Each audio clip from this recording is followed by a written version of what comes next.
Welcome to It's Marketing's Fault, the podcast where we discuss how to do marketing the right way. I'm your host, Eric Rutherford, and I'm thrilled today because I have with me Mike Phillips. He is the founder of the Marketing Muscle brand, as well as the founder of The Gym, which is a community for creators and solopreneurs, which has the goal of helping ultimately solo creators make more money. He also seeks to make modern marketing make sense for the creator economy, ultimately driving revenue growth for solopreneurs and creators. Mike, welcome to the show. Eric, it's so much fun to be here. So glad to be back. Oh, I am thrilled. So for everybody listening, I had Mike was so gracious, and he was on the show earlier. So if you go back through the feed, go back to episode 26. Episode is titled "You Trade in Trust Before You Deal in Dollars." Just a fascinating episode, and so I was just thrilled you accepted the invite again. It was my pleasure. And we had lots of alliteration in that episode, trading in trust, dealing in dollars. That was a lot of fun. It was. Alliteration. Ample alliteration. Yes. Oh, it was so much fun. And so there are definitely things that we won't get into today because we covered in that first one. So if you're listening along, you want more background, by all means, go check that one out. Mike shared a ton of great stuff. And now I just want to jump in and kind of talk about, we'll talk about the gym, we'll talk about community. But first, let me just ask, what do you say to people who think they can do entrepreneurship on their own? You know, first of all, I say I empower those people. There are so many people who sit on dreams and never act, right? They've set goals without plans, right? That's unfortunately a lot of people don't ever take that step, even though they have the idea. And how many times have we thought up something on the back of a napkin and then we see that product on the TV or out in the marketplace like 5-6 years later, and you're like, I could have been that. Or you think about making a funny video or making something super educational, and then you see another creator doing something similar and you think, oh, maybe I've missed the boat. So when people want to be an entrepreneur, the first thing I say is yes, because I see entrepreneurship in the creator economy as a path to economic empowerment.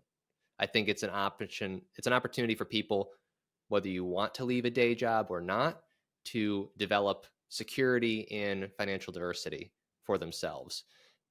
If not through productization or monetization, just through a stronger brand alone opens new doors to new business partnerships or new jobs. It's never a bad idea in my case. But I do add one caveat to it, and it's that it's going to be harder than you think it will be. It's going to take longer than you think it ought to. And it will make you question things about yourself that you never thought you ought to. And if you can engage with those, you can grapple with those truths as you go down that journey, then it's absolutely the right path for you. I'm kind of chuckling as you gave those three, because not because they were funny, but because they were true, right? It's absolutely going to take like so much longer, so much harder, and you do question things. That was the especially you in the process. You question, am I doing, is this right? Should I be doing this? Am I wasting my time? Is this ever going to work? I'm an idiot. You just fill in the blank, and it's just, man, that can wreak havoc on your brain, or it does on mine. No, it's not you. It's us. It's we. It's all of us feel that. And that's why specifically online entrepreneurship, because it's very much tied up in accruing attention, but it takes a strength of skill to execute, but it takes a great deal of strength in your mindset too, and what it takes to continue trying things when you have 6 months of on-ramp with no tangible results or measurable impact. And you're riding that long runway before the curve starts hooking off the x-axis in that chart. And you're like, this is pointless. And then there's that tiny voice in your head that says, I might be 3 data points before it starts hooking up, and I don't know this yet, because you can't. There's no time machine to see it. And yeah, that is hard, and it can be haunting when you're alone, because a lot of people are not going into these things as a group enterprise, right? Many of us who make the jump have some experience of social context in work. We work with a team, for a team, or we manage a team. And because of that, we are used to the nature of work being collaborative or synergistic. And when you go to build something of yourself as creator in the creator economy, there is not a loneliness that kicks in, but it's a formidable reality of, this is succeeding or failing exclusively because of me. And that's a new mental dynamic, and it never goes away no matter how established you are. And I could say this as somebody who is over 3 years into content creation. There is still that microsecond hover over the post button where your mouse is just sitting there and you're like, and is this ready? Is this good enough? Is it whatever there's a moment, and I'm like thinking to myself every time I happen, the dismissing moment is, this is post number 1200 and whatever that you've done. You know your stuff. And anyway, if this one doesn't work out, the next one will. It's another data point. It's another rep in the set of building your content muscle. And if you can't, as a creator, or as somebody who wants to get into entrepreneurship as a creator, grapple with that on your own. I recommend surrounding yourself with people to help you do it. I like how you talked about that. It's, you know, whether or not it works on this particular post, on this particular piece of information and content, you go to the next one, right? It's not live or die on what I did today. And so but that's a mindset shift, right? It That's is. I got to get to that mindset point where if it's misspelled, obviously I don't want it misspelled, but occasionally it happens. And it's like, okay, we just move on. Yeah.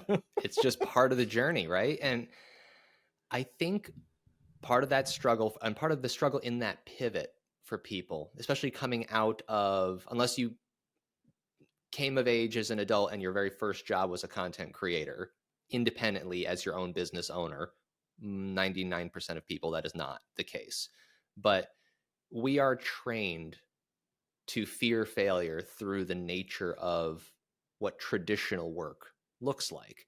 Because if you are an employee of someone or a partner in a business, your quote failure, your lack of execution, whatever it is, affects them, i.e., the business owner, more than it does you. And so there is a long, slow conditioning process to feel shame or to feel some level of emotional connection to the quality of execution at a higher level than the thing itself justifies. Because as a marketer, if I am doing an email marketing campaign for a corporation and I misspell a word in one email and 50,000 people on an email list see it, that's not ideal. I didn't want to misspell it, like you said. But it doesn't hurt me, the marketer, who is unnamed in that email, who has no identity tied to it. It hurts the brand that you send it for. And so and as a marketer, for example, or as any employee, let's say you could do an accountant, you can do a lawyer, you could do any professional, perhaps you have no stake in the thing that you're executing individually, but you must be made to feel that way. Or you don't have to be made to feel that way. Historically, you may have been that might have been cultivated in you to feel that way. And then we take that with us. Once we go back to the creator economy, we go to start making something of our own. We're like, but if I publish this email, if I send this to my mailing list and there's a misspelling in it, it's just a misspelled email. There's this really weird moment where you say, oh, am I damaging the brand? It's my brand. I decide what damage is. I decide what's bad. And it's both empowering and a little bit of like Stockholm syndrome, psychological reversal of I'm used to the bounds of feeling certain things in certain circumstances.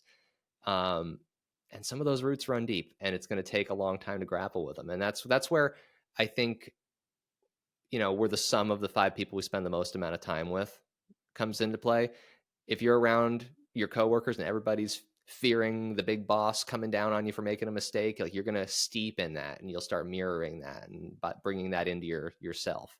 And then if you surround yourself with other people who are putting themselves out there and creating content and trying to develop offers and make their way on their own, whether it's diversification or their primary focus, you're going to start taking that in too. That confidence can be contagious, but also the normalization of the process provides you with greater context and perspective that you otherwise may not have had doing it alone, reflecting only back on your prior experiences as an employee. I like that normalization that you talked about, because I think that's something else too. If you've never been an entrepreneur, and maybe your first, I've heard this term like first generation entrepreneur, right? So like you grew up and like everybody in your family, they went to work for somebody else. They clocked in, they clocked out. You did the job, you went home. Even in marketing, working for a corporation, doing whatever, it's that same feel. And so everybody around you has that. And suddenly you're like, I'm going to build something on my own. Like, you are considered weird. Yeah, I don't go know get how a to real describe it. job. It's like, Go get a real job, right? yeah, Yeah.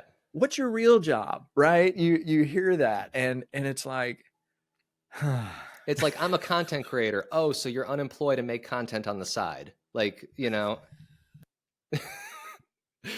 I've seen this as a joke played out there, as a meme played out there, but it's like, yeah, it's a meme because there's a grain of truth that it's based on, right? And that is what we hear. And that comes externally and it comes internally. We have the tiny voices that we've internalized that we hear in the back of our mind. And then we also sometimes hear it from, if we're not surrounded by the right supportive tribe, that's what we hear too. yeah, actually, Friday. So we're recording for everybody listening. We're recording this on a Monday. Last Friday afternoon, I had like this panic attack moment. So, I deal with anxiety, and panic attacks are not uncommon. But like I had this panic attack moment, um, and I emailed my editor. So for everybody listening, I'm in the process of writing a book, and my editor has the first draft. And like literally, I emailed my editor and said, "Okay, this is a dumb question, but do you think this book is going to actually be helpful? Like, I'm not looking for bestseller. I'm not looking for New York Times. Like I mean, it's niche because it's on podcast preparation, but like literally, I emailed her and I said, do you think this is going to help?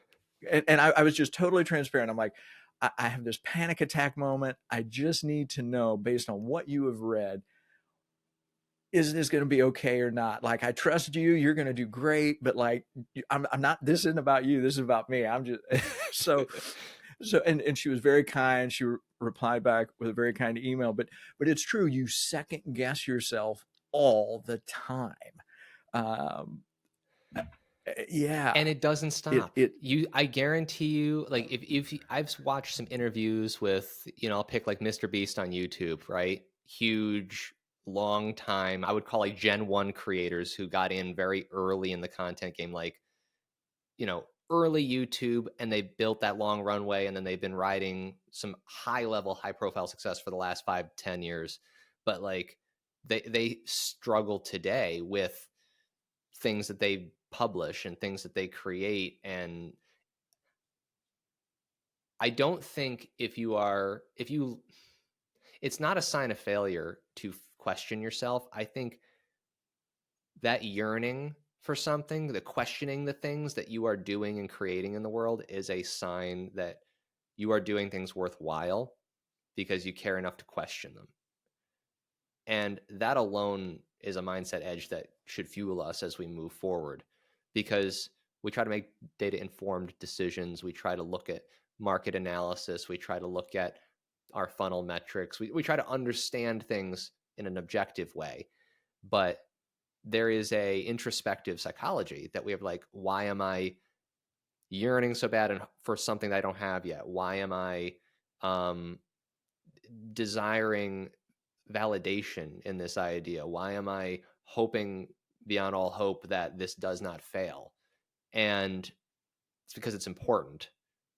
And while you feeling it's important doesn't make necessarily a financially viable outcome, it does prove you're putting enough into something that if it was a viable product, the quality is being added so that that viable product will be executed in a way that is well received. And so that pain is kind of proof of the process working. I like that. That pain is proof of the process. When you care, when you're doing something, when you're invested, it matters. So having those twingy, cringy moments, it's not, it almost should be expected from time to time. And so don't shy away, just like acknowledge that, okay, it's going to happen. Exactly. It's like I have my workout journal here for anybody listening. It's like on my desk. Like I literally, my content studio is in my home gym. And when I am training, one of the things that I write down sometimes is failure achieved.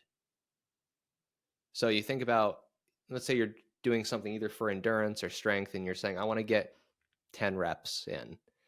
And you get to 9, and on your 10th one, you get halfway through it and you just hit that wall, and you're driving against it, and then your strength or your endurance gives out, and that is your limit. Does that mean you've invalidated your entire workout? No, it's a failure achieved. You have trained to failure in that moment.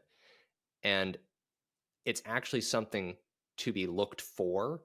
And that's why I use the phrase achieved, not like 10th rep is an abject failure and I'm a failure and therefore I'm a bad person and I should throw my weights out the window. Like that's not what you write down in your journal, but that's the mental process we feel as creators sometimes, where we're like, oh, this did not work, or this hurt, or this was harder, or I am doubting these things.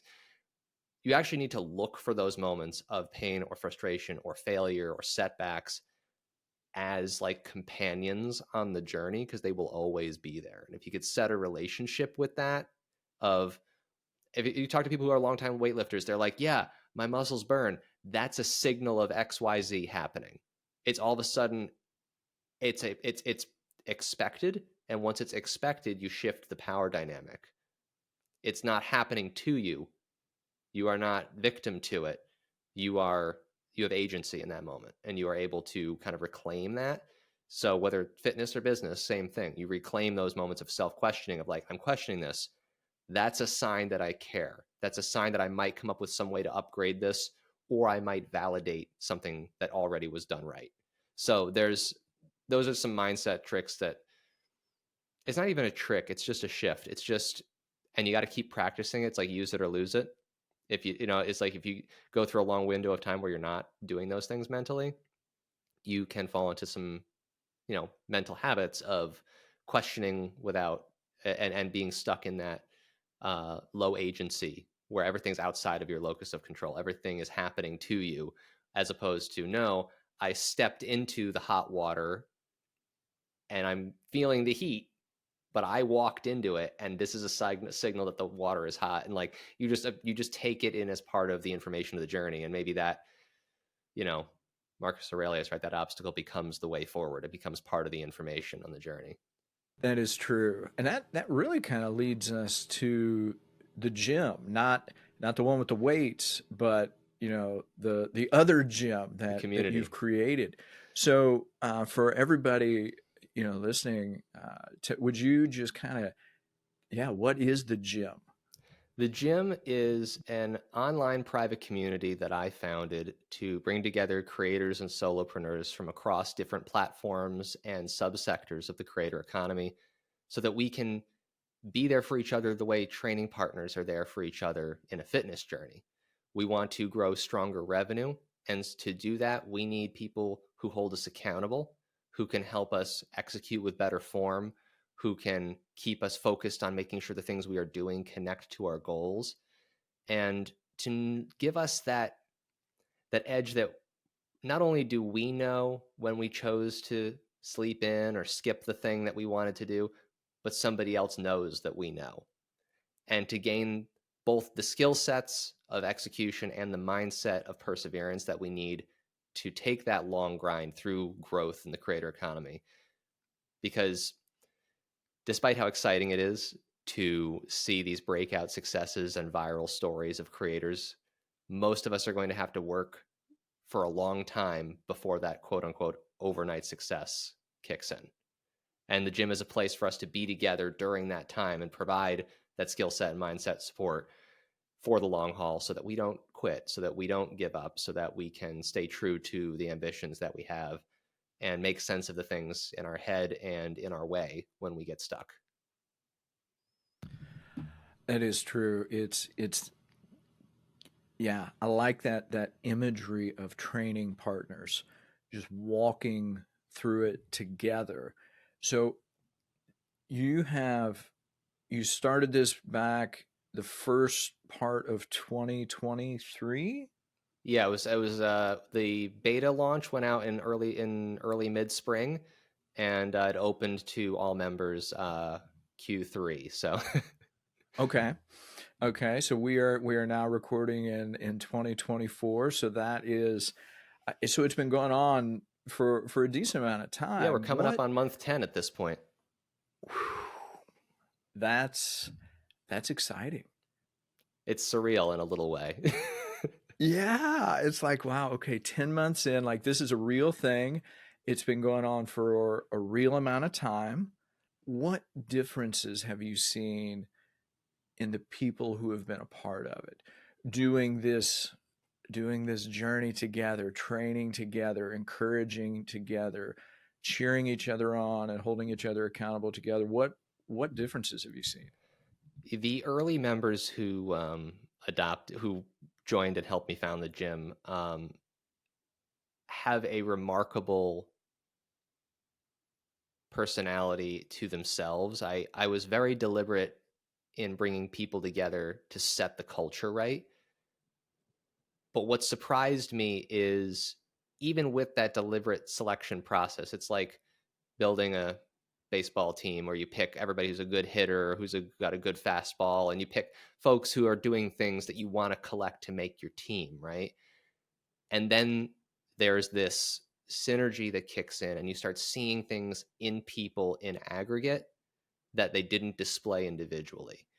And we've had members in the gym, whether they're the founders or folks who have joined afterwards, go through major life pivots, things where personal circumstances have forced them to pivot in their business, where economic shifts have affected their business, and folks who are looking to do creator activities on the side of a full-time career working for someone, facing new moments of inflection where the arc of their personal life history is changing, and them really leaning on the other members in the community. And what I see happening, that it's a remarkable transformation, is this imbuing or like osmosis of skill and mindset between people. Like, you're not going to see the podcasting experts all of a sudden becoming writers if they were not already ready, or vice versa. You're not going to see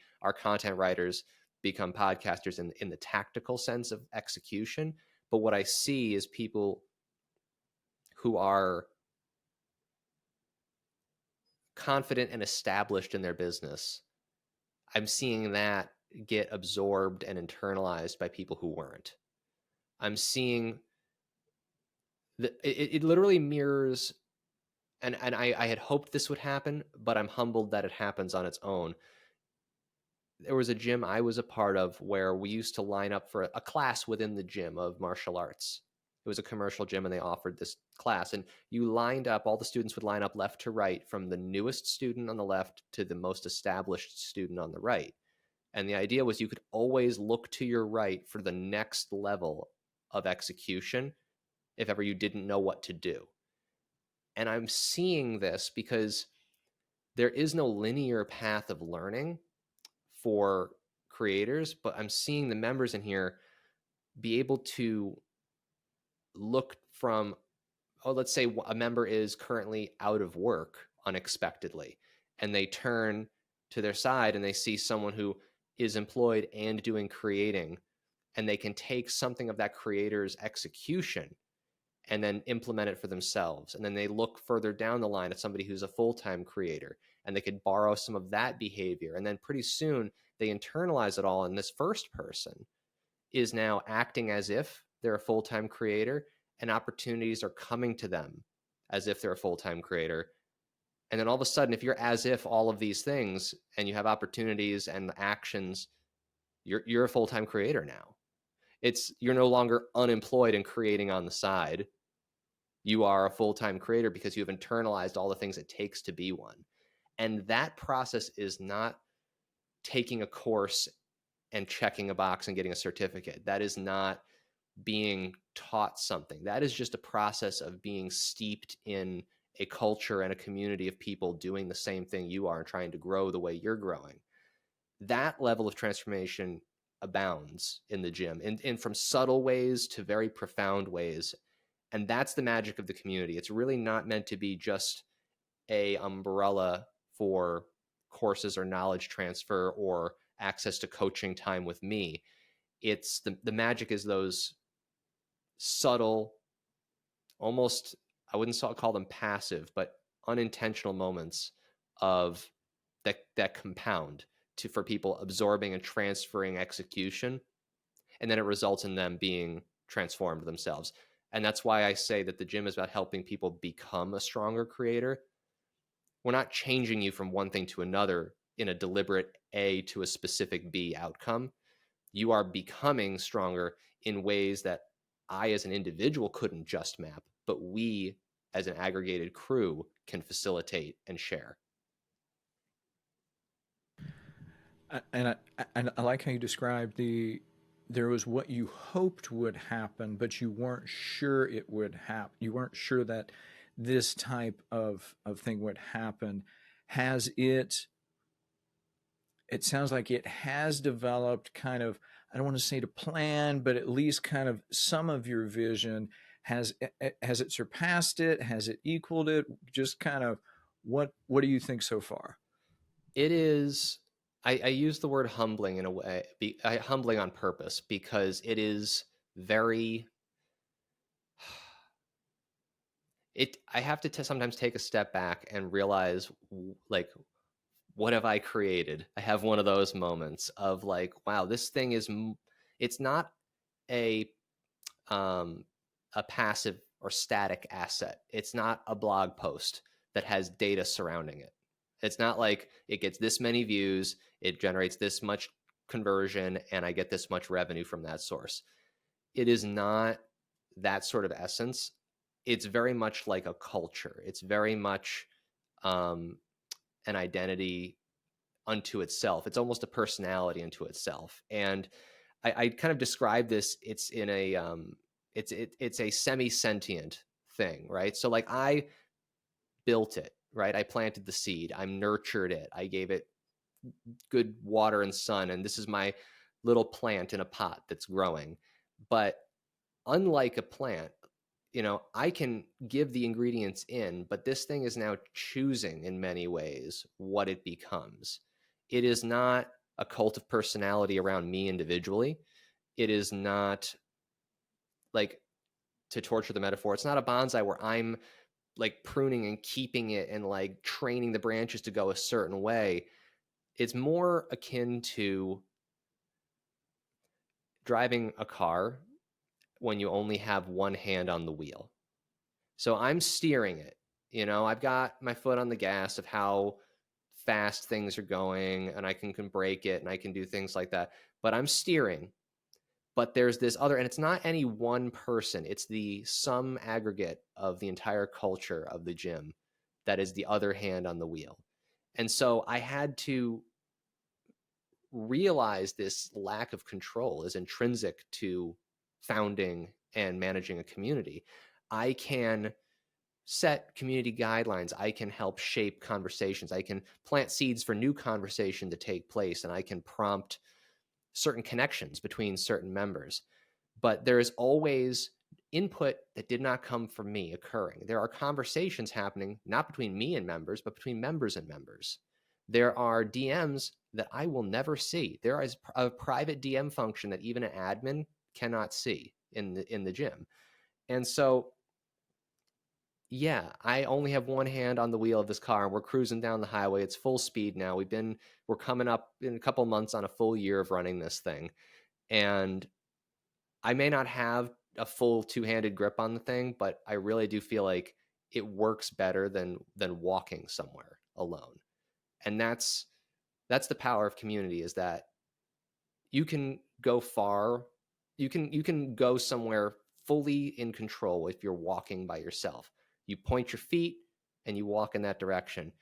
But if you're willing to get on board with this crazy ride and have one hand on the wheel and have the other hand be the sum effect of all of these like-minded people who were walking the same path you were at different stages to slightly different destinations, but using the same compass, trying to get to the same sense of true north for themselves, you're going to go a lot farther together than you would alone.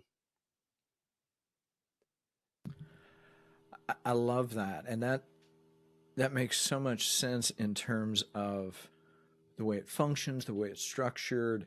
Let me ask, what's something that most people think is true about building a community, community building, that you would disagree with? I think there is potentially there are two thoughts that I think kind of come from the same mindset. One, there's a stigma of that communities are a lot of work for what they give you. And then there's the perspective of that you can use it like a traditional marketing asset to create a direct ROI. And I lump them together because they're both founded in this mindset of control and direction, almost the old broadcast mentality. So a community is not an email list. A community is not an ad that you pay to get content in front of people. It's not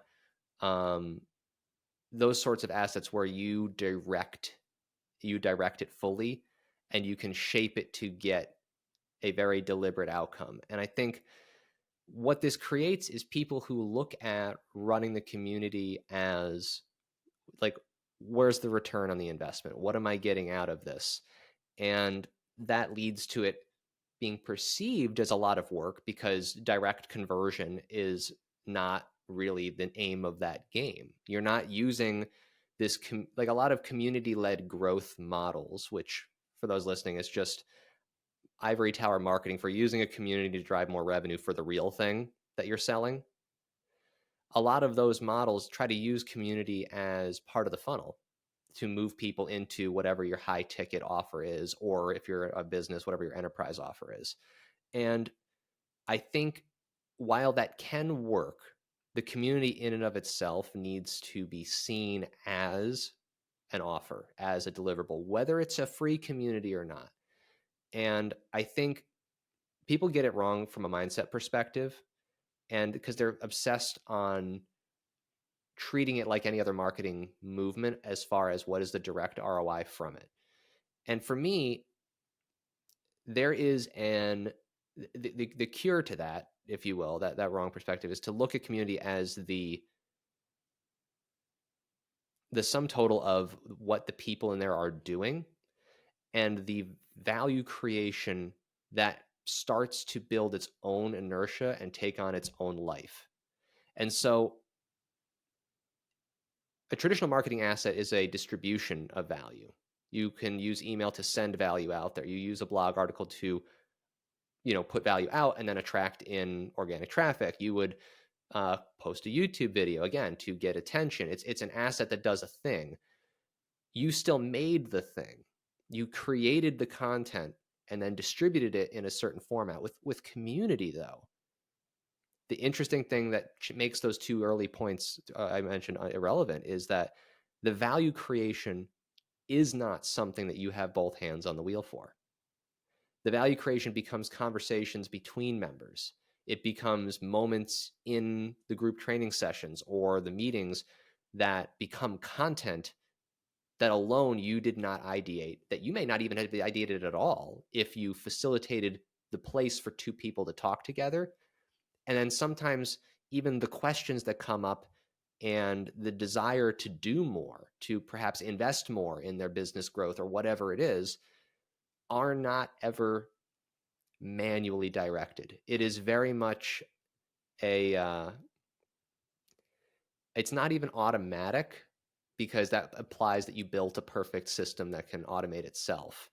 It's semi-sentient. I have no other way to describe it except that it has an agency to it, and you are shepherding it as the manager of a community, as the founder of a community. You are putting in the chutes and the fences and things, but that flock has its own decisions of what it's doing, and you don't have full control over it. And I think embracing that is part of what would shift you away from the mindset of community is something as a means to an end, when really it's an end in and of itself. Is that something you knew before you started, or is it something maybe you had an idea that's the way it worked, but maybe you understand it differently now? I think it's fascinating what you were describing. I'm just curious if that was something you knew going in, or if that was a realization through the process. You know, I understood it academically, and I think I came to a deeper, like more visceral understanding of it by experiencing it. Hmm. For me, my experience with community before founding the gym was a collection of counterpoints. So I had been a member of a bunch of Hmm. communities where I said, so this is this thing I don't want to do. And then this is that thing I don't want to do. And this is, and those specific things could be, communities that turn to have all these channels that turn into ghost towns that nobody engages with, right? Or Hmm. it's a free to join community and everything is a call to action to the actual thing that they're selling. Or it's forced and contrived in a way that it becomes stifling, because the founder of a community may want to keep it tightly controlled. They're trying to put two hands on the wheel as far as the conversation. They put too many bumpers or too many guidelines, and it becomes homework, not a place Hmm. to engage with. It becomes a task. And I Hmm. knew from those negative experiences that I wanted the opposites of those to be true, that I wanted people to go there when they wanted relief, not when they had bandwidth to do more work. I wanted people to Hmm. go and experience what I experienced going to a gym and seeing the regulars and having familiarity of place and feeling that you have spotters to catch you if you fall, and feeling that Hmm. you had frameworks to push yourself and push your limits a little bit in a safe way that didn't result in you truly being damaged or hurt in any way. And Hmm. I wanted to have a space where people could practice and refine new skills. And so I understood that, I think, academically. But I think what hit me was, in a more visceral way, was I didn't fully appreciate how fortunate I was in choosing, I think, the right, or I chose a list of initial founding members, and how fortunate I was that the ones who said yes did. And I think Hmm. those early adopters are the ones that came in and set a culture early on. And I did not, I did that intuitively, but I have seen that done wrong, where people either pick the wrong culture early on, or they don't establish it. And then members who are paying come Hmm. in to a blank slate. And I Hmm. just, I tried to be extremely empathetic of like, would I want that? And I didn't. I wanted to come into a place that had a buzz and an activity and like and a vibe already established. And I could go back and look at the history of conversations if I wanted to. And so I built it to start that way. But I think since starting the gym and having, continuing to feel out what's the community marketplace look Mhm. like and how do different communities work, there there were more examples after I started of folks who didn't do some things that I did instinctively that I now realize I would consider essential to having done what I've Mhm. done and having it set up right. Because I don't think the results we're seeing now and the transformations we're seeing in members would have taken place without some of those early steps of the right mindset and setting up the right culture. Just full disclosure for everybody listening, I had the opportunity to jump in the gym early on, and it's been it's been a very welcoming place. Like that's the one, like if I could like put a tangible like descriptor, it's like it's it's a welcoming place to share and to have questions answered and asked, and just to be gently nudged forward as you are going forward, right? Right. It's not to beat you over the head. It's not to, it's not like you say, it's not more work. It's more like, okay, we are in the work that you are doing. Let's have a conversation and just kind of help prop each other up and walk with each other as you go forward. And I'm And I'm so yeah, that's glad. that's been really neat. I'm so glad that you say that because and that's unprompted, listeners. That was I didn't say, "Hey, Eric, say this thing." No, he just and I'm so grateful that you feel that way, that I have earned that in building the thing. And my goal was to create that. And I say a gym, and I know people have had some pretty toxic, negative situations in different commercial gyms. And my biggest thing is back to the first topic we talked about or maybe even it was in the warm up before the call, that there is this, when people go to build something on their own, like we're so conditioned to identities of maybe you're a first generation entrepreneur, right? Where you're used to your whole family and your whole social circle having a job, and you go to do this creator thing, whether it's providing services or coaching, or you're creating content for brand deals, or whatever your means of go to market is in the creator economy. And then you have this whole nagging voice, whether it's internal or external, of get a real job. It's not a very, it's hard to find safe places to be unapologetically the creator, to let down the guard and say, I don't know what to do with these things, or I am questioning the things that I am creating, and not having that external voice be like, well, that's an example of why you need a real job. What you need to be able to say those things in a crew of people who are doing the same thing you are, being like, I felt that way on Tuesday.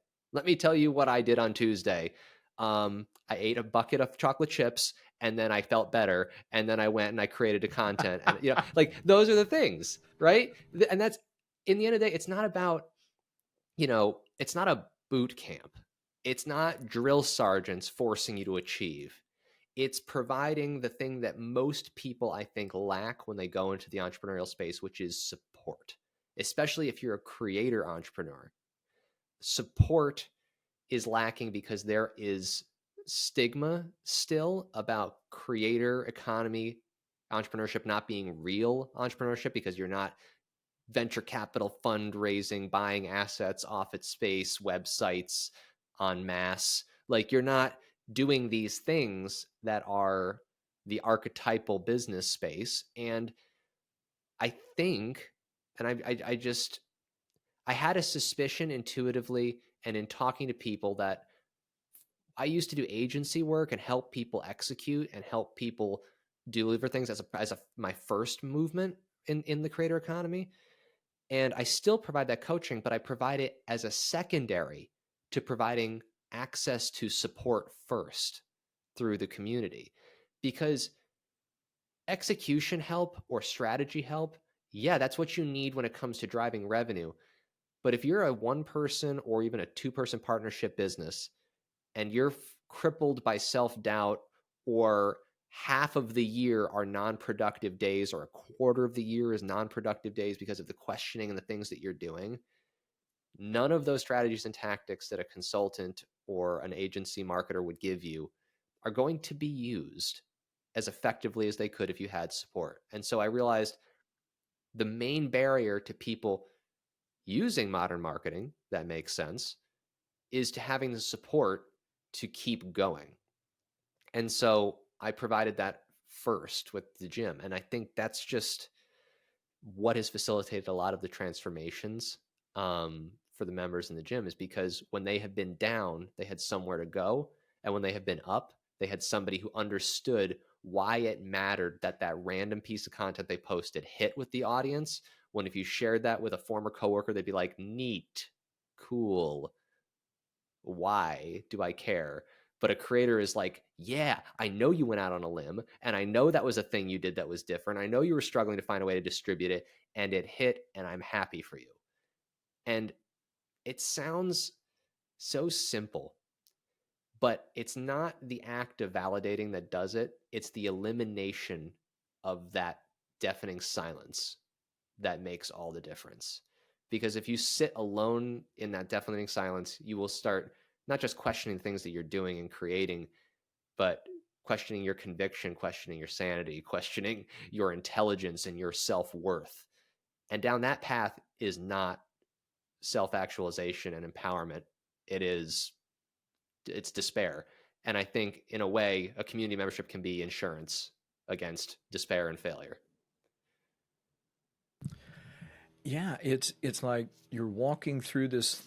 You're walking through. You're taking the journey with people who understand sometimes what that win means. Like you said, it's like when you hear somebody say, you know what, somebody reached out to me and they want to they want to buy my services, right? They want to buy, and everybody cheers because everybody knows what it's like to get that first customer Oh, yeah. and to get that second customer.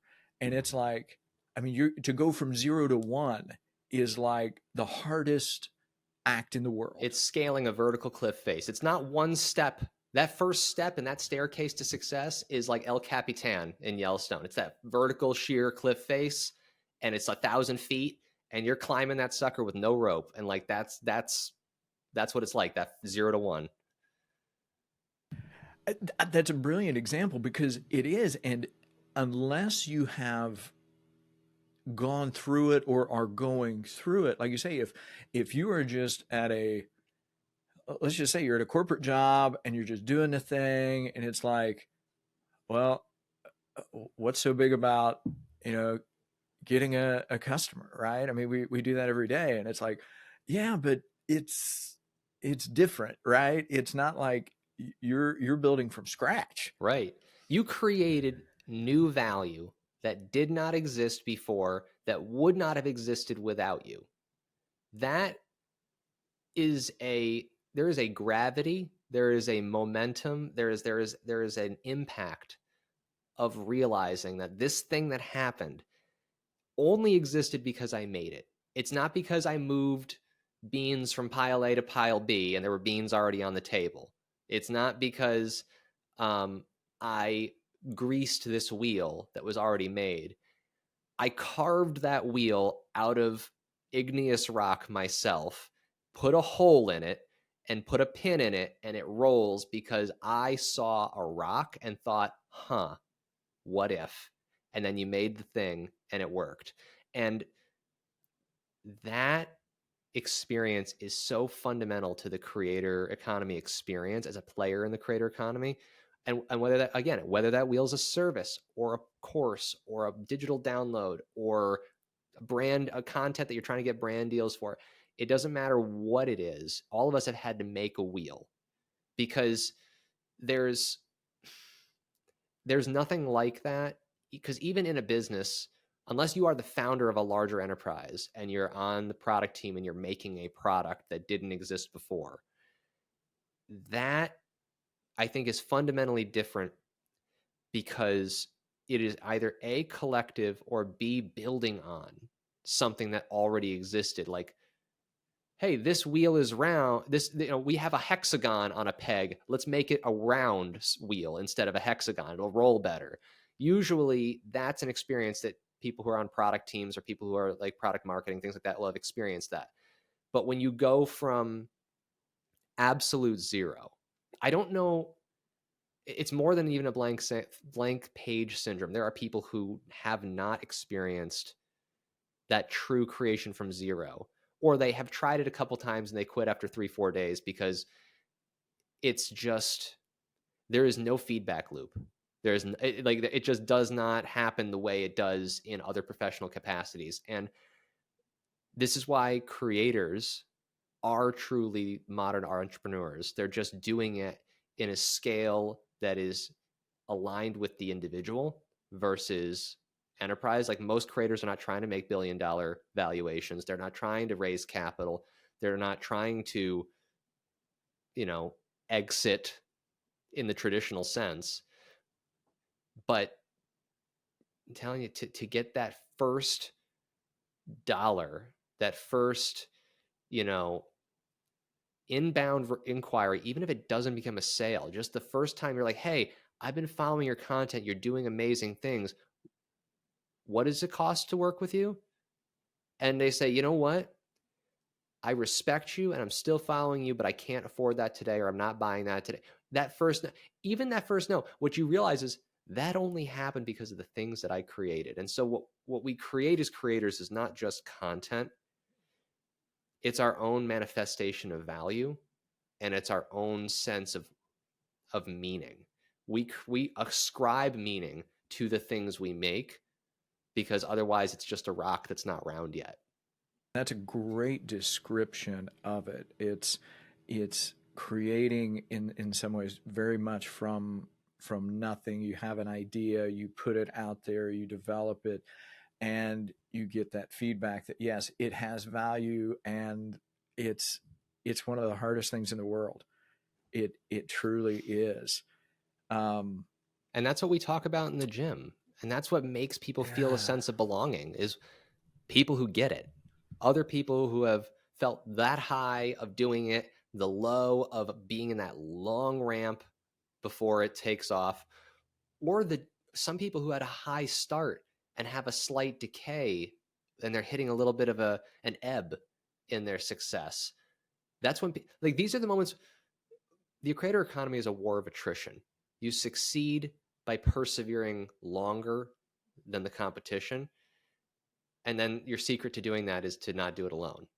And so having people who get it, who can be there with you, who can help you, talk you off the edge when you're ready to quit, and put more wind behind you when you get momentum.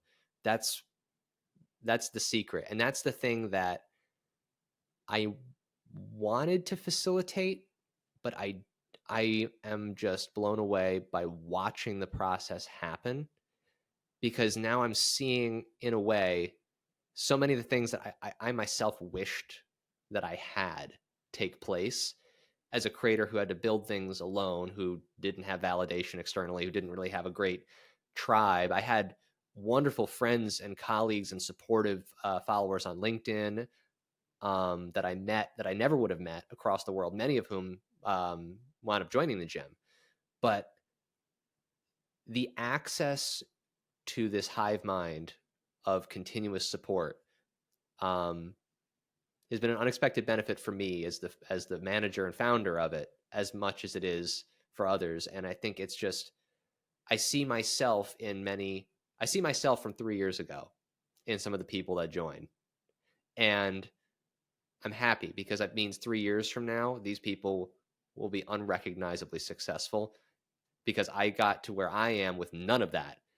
And if they got the same amount of time with all the support that I'm seeing them get, I hope everybody outperforms me. I hope every member in the gym passes me in every possible metric, because they have what I didn't have, and they're going to be outstanding. that's powerful. That is powerful. As we wrap up, um, any takeaways you'd like to leave the listeners with?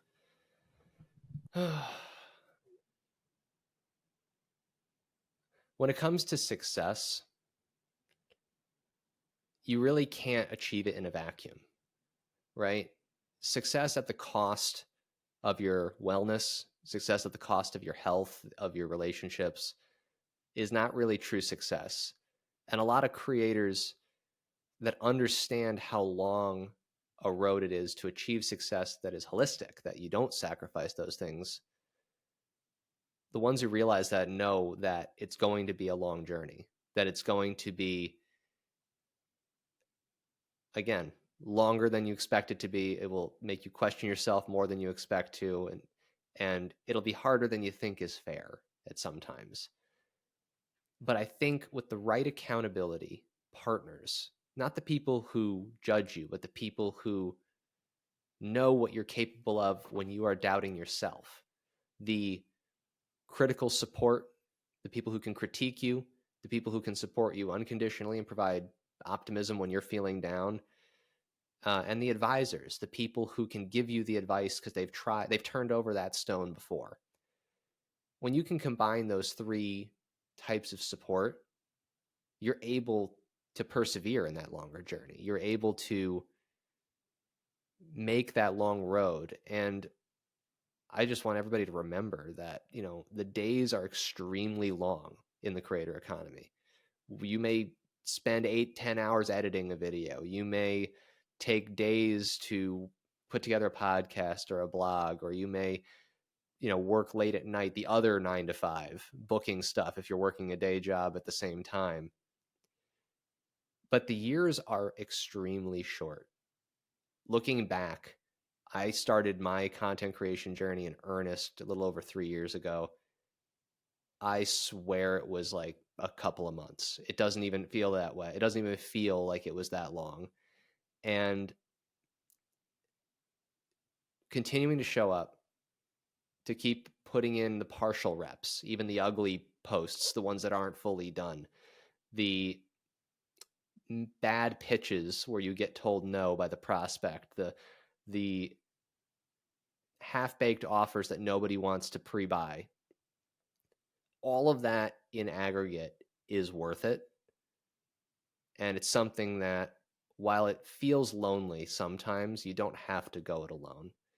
And I really, in my mind, would want everybody to be able to feel that sense of belonging, validation, and encouragement to continue persevering, because I really do believe that the creator economy is a path to economic empowerment for people. Whatever your specific outcome goal looks like, if it's full-time, part-time, diversification, it's a path that we can all take if we decide to go there together. You have definitely encouraged me, not just today, but since I've gotten to know you, and I really appreciate what you've built, the environment you've created. So let me just throw it out there. If people want to know more about you, more about the gym, more about what's going on there, where do you want them to go? The main place to go to learn about this, if you want to talk to me directly, you can reach out to me on LinkedIn. So I'm on LinkedIn. I'm Mike Phillips with the flexi bicep emoji before the mic and a saxophone after Phillips, because there are 80 million of me, 80 million Mike Phillips on LinkedIn.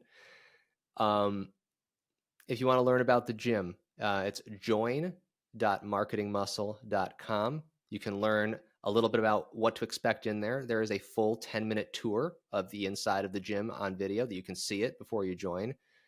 And remember that I made the gym as a means of helping people get from 0 to 1 and then go from 1 to 10 to 20. So there are different offers that are a lift within everybody's means. You can join for free. You can stay a free member forever. There is no obligation. But if you do want access to higher levels of support, more of these community meetings, you can try out being a pro member or higher. And we do have a 7-day free trial right now where you can become a pro member for free for 7 days, and you do not have to even put in a credit card. Just walk into the gym, learn where the equipment is, learn where the water fountain is, learn where the juice bar is, get a feel for things, join us for a few meetings. No pressure, no expectations, but I want you to get a sense of what it could be like to have that sort of community and support around you. So that's join.marketingmuscle.com. You can connect with me on LinkedIn. I also produce content on YouTube. My channel is #marketingmuscle there. I love it. So if you're listening, we're going to put all those links in the show notes. Definitely check out the gym. Follow Mike on LinkedIn and YouTube. He writes and creates some incredibly pertinent information, and that I learn from. I always take something away from it. So I would encourage you to check it out, Mike. This has been a blast. I knew it would be. I was so pumped Oh yeah. To get it on the calendar. So thanks for joining me today. Always fun. You're a great host. I felt like you do such a great job in preparing and bringing the best out of me. So always so much fun. I feel like there is a synergy that happens in these calls. Anytime you want me back, man, I am here.